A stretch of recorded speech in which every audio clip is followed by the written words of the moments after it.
Uy, kamusta? Ito, hindi pa rin ako pinapansin.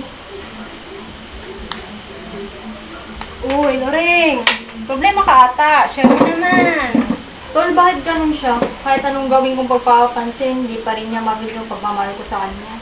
Sus, tumigil ka nga dyan. Ang drama mo. Yes naman eh. Hoy, tama na yan. Ano mo pwedeng gawin dyan? Iinom natin yan para makalimutan mo ang problema mo.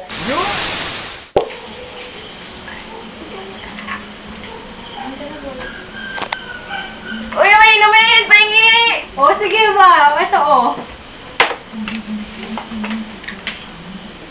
Ano kaya tol, mag-set tayo ng date for outing?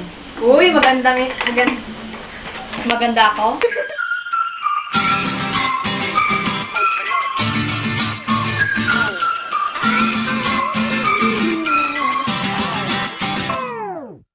Well, hello, is this thing on?